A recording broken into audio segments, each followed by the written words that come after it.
Youth politics நேயர்களுக்கு வணக்கம். தமிழக சட்டமன்ற தேர்தல் நெருங்கி கொண்டு இருக்கக்கூடிய சூழ்நிலை என்டிஏ கூட்டணியோட சீட் ஷேரிங் இழுபறியாகவே இருந்துச்சு. இப்போ அவங்க எந்த தொகுதியில் போட்டியிட போகிறாங்க, அவங்களுக்கு எத்தனை சீட் அப்படிங்கிற ஒரு முடிவு ஃபைனலைஸ் பண்ணிட்டாங்க அப்படின்னு சொல்லலாம். அந்த வகையில் 168 இடங்களில் ஏடிஎம்கேவும், 27 இடங்களில் பாஜகவும், பாட்டாளி மக்கள் கட்சி 18 இடங்கள்லையும், அம்மா மக்கள் முன்னேற்ற கழகம் 11 இடங்கள்லையும், தமிழக மாநில காங்கிரஸ் 5 இடங்கள்லையும், இந்திய ஜனநாயக கட்சி 2 இடங்கள்லையும், தமிழக மக்கள் முன்னேற்ற கழகம் ஒரு இடத்துலையும், புரட்சி பாரதம் கட்சி ஒரு இடத்துலையும் போட்டியிட போவதா அறிவிச்சிருக்காங்க. இதுல கிட்டத்தட்ட 36 இடங்கள்ல தாமரை சின்னம் போட்டியிட போகுது.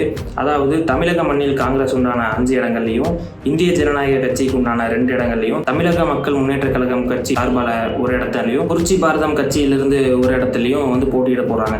இதனால 36 இடங்கள்ல பிஜேபி நிக்கிறதுனால அவங்களோட ஓட் பெர்சன்டேஜ் டிராஸ்டிக்கா ஏற போகுதுன்னு சொல்லலாம். நிறைய பேர் என்ன சொல்றாங்க அப்படின்னு பார்த்தோம்னா, பிஜேபி கணிசமான வாக்கு பெற்றுட்டா அப்படின்னா அவங்க எதிர்கட்சியை ஃபார்ம் ஆகிறதுக்கும் வாய்ப்பு இருக்கிறதாக சொல்றாங்க.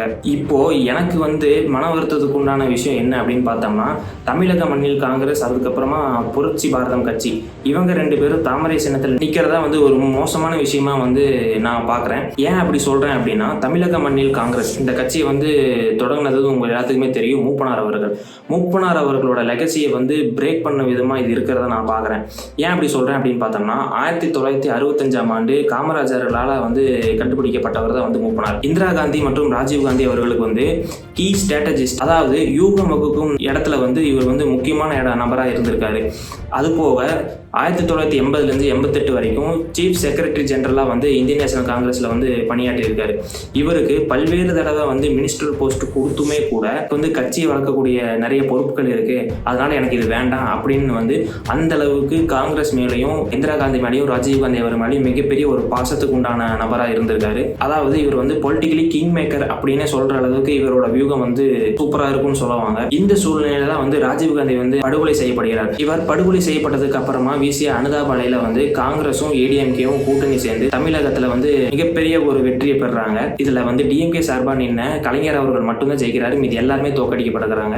அந்த அளவுக்கு ஒரு மிகப்பெரிய வெற்றி பெறாங்க காங்கிரஸ் கட்சியும் ஏடிஎம்கே கட்சியும் சேர்ந்து. ஜெயிச்சதுக்கு அப்புறமா ஜெயலலிதா அவர்கள் என்ன சொல்லிட்டாங்க அப்படின்னா, நாங்க ஜெயிச்சதுக்கு காரணம் நாங்க தான், எம்ஜிஆரோட ஆட்சி தான் மக்கள் வேணும்னு எதிர்பார்த்ததுனாலதான் நாங்க ஜெயிச்சோம். காங்கிரஸ் இதுல சொந்தம் கொண்டாட முடியாது, காங்கிரஸுக்கும் இதுக்கும் சம்பந்தம் இல்லை அப்படிங்கிற மாதிரி ஜெயலலிதா அவர்கள் ஒரு ஸ்பீச் கொடுக்குறாங்க. இதனால ராஜீவ் காந்தி அவர்களோட நெருக்கமா இருந்த மூப்பனாரால ஏற்றுக்கொள்ளவே முடியல. அப்பவே காங்கிரஸ் கட்சிக்கும் ஏடிஎம்கே கட்சிக்கும் ஒரு விரிசல் உண்டாகுது.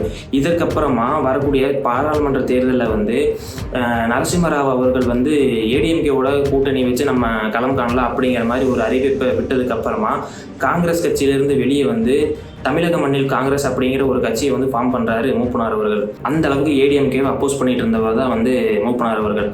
அதற்கப்புறமா அந்த எலெக்ஷன்ல மிகப்பெரிய வெற்றி பெறாங்க தமிழக மாநில காங்கிரஸும் டிஎம்கேவும் சேர்ந்து. இதுல 20 இடங்கள்ல தமிழக மாநில காங்கிரஸும், 17 இடங்கள்ல டிஎம்கேவும், 2 இடங்கள்ல கம்யூனிஸ்ட் பார்ட்டி ஜெயிக்குது. இதற்கப்புறமா சென்ட்ரல்ல தனி மெஜாரிட்டி யாருக்கும் கிடைக்காதனால அவங்க கோலிஷன் கவர்மெண்ட் தான் ஃபார்ம் பண்ண முடியுது. இதனால டிஎம்கே பிஜேபிக்கு ஆதரவு அளிக்கலாம் அப்படிங்கிற ஒரு முடிவு எடுக்கிறாங்க.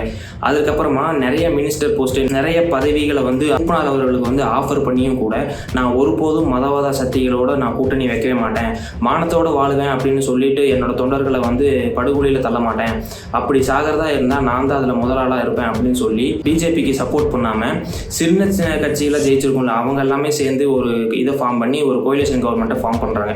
அந்த அளவுக்கு மிகப்பெரிய பவர்ல இருந்தவர் தான் மூப்பனார் அவர்கள். இன்னைக்கு அதே கட்சி தாமரை சின்னத்துல நின்று போட்டியிடக்கூடிய அவலம் ஏற்பட்டிருக்கு. 2001ஆம் ஆண்டு மூப்பனார் அவர்கள் இறந்த பின்னே இந்த வீழ்ச்சி ஆரம்பிச்சிச்சுன்னே பார்க்கலாம். மூப்பனார் அவர்கள் இறந்ததுக்கு அப்புறமே தமிழக மாநில காங்கிரஸ் போய் காங்கிரஸோட கூட்டணி வைக்கிறாங்க.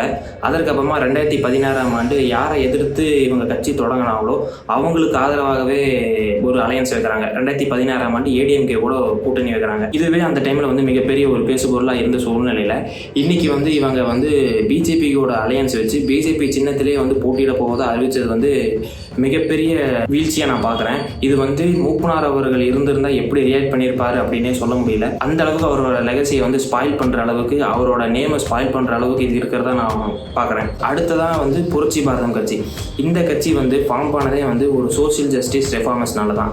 அதாவது 1978ஆம் ஆண்டு விழுப்புரத்தில் மிகப்பெரிய ஒரு சாதி கலவரம் வந்து நடக்குது. ஒரு தலித் பெண்ணை ஒரு ஆதிக்க சாதியினரை வந்து தொடர்ச்சியாக வந்து பாலியல் வன்கொடுமைக்குள்ளாகி அவரை வந்து டார்ச்சர் பண்ணிட்டு இருந்திருக்காங்க. இதை தட்டி கேட்ட அவரோட கணவரை அடித்து விரட்டியிருக்காங்க.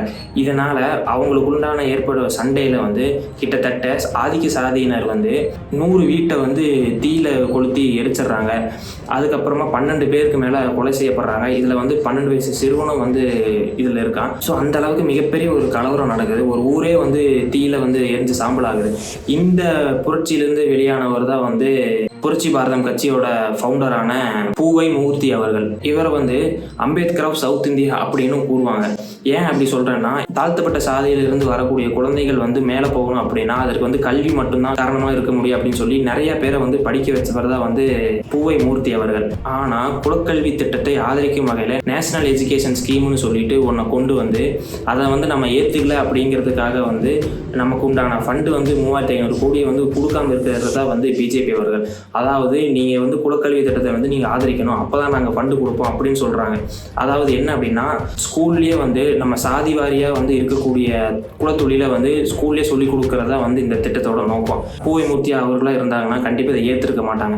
இன்னைக்கு அந்த கட்சி அவர்களோட சிம்பிள்லேயே வந்து நின்று போட்டியிடக்கூடிய சூழ்நிலை வந்து ஏற்பட்டிருக்கிறது வந்து மிக மோசமான விஷயமா நான் பார்க்குறேன். அதனால் இந்த தலைவர்கள் வந்து யாரை எதிர்த்து போராடினாங்களோ, எதற்காக போராடினாங்களோ அதை வந்து தள்ளி வச்சுட்டு இன்னைக்கு இருக்க தலைவர்கள் அவங்களுக்கு உண்டான பதவி ஆசைக்காகவும் அவங்களுக்கு உண்டான பணம் வேணும் அப்படிங்கிறதுக்காகவும் அந்த கட்சியோட அடிப்படை தன்மையே வந்து விற்றுட்டு தோத்துருன்னு தெரிஞ்சும் அவங்க கொடுக்கக்கூடிய பணத்திற்காகவும் பவருக்காகவும் போய் அந்த கட்சியோட சின்னத்திலேயே வந்து நின்று போட்டிடுறாங்க. இது வந்து தமிழக அரசியல்லையே வந்து மிகப்பெரிய அவலமாக நான் பார்க்குறேன். அதாவது நான் வந்து இவங்க கூட்டணி வைக்கிறது நான் தப்பு சொல்ல வரல, பட் இவங்க வந்து அவங்களோட சிம்பிள்லேயே வந்து நின்று போட்டிடுறதுங்கிறது வந்து தான் என்னால் ஏற்றுக்கொள்ள முடியல. நீங்கள் வந்து ஒரு கட்சி கூட நீங்கள் அலையன்ஸ் வைக்கும்போது நீங்கள் நிறைய விஷயத்தில் வந்து நீங்கள் காம்ப்ரமைஸ் பண்ணிக்கலாம். பட் உங்கள் கட்சியோட அடிப்படை நாதமே நீங்கள் வந்து காம்ப்ரமைஸ் பண்ணிட்டு போய் ஒரு கூட்டணி வைக்கிறீங்க. அது உங்கள் கட்சி சின்னத்தையே நீங்கள் தூக்கி போட்டுட்டு அவங்களோட கட்சி சின்னத்திலே நிற்கணும் அப்படிங்கும்போது இது வந்து மிகப்பெரிய மோசமான விஷயமா நான் பார்க்குறேன். ஸோ இப்படி தான் வாழ்நாள் முழுதாக பிஜேபி எடுத்த மூப்பனார் அவர்களோட கட்சி வந்து பிஜேபி சின்னத்தில் நின்று போட்டிடுவதை நீங்கள் எப்படி பார்க்குறீங்க? அதே போல் வந்து கல்வி தான் உன்னை உயர்த்தும் அப்படின்னு சொல்லி போராடின மூர்த்தி அவர்களோட புரட்சி பாரதம் கட்சியை வந்து குலக்கல்வி திட்டத்தை ஆதரிக்கும் வகையில் இருக்கக்கூடிய பிஜேபியோட சின்னத்தில் நின்று போட்டியிடுவதை எப்படி பார்க்குறீங்க அப்படிங்கிறத கமெண்ட்டில் சொல்லுங்கள்.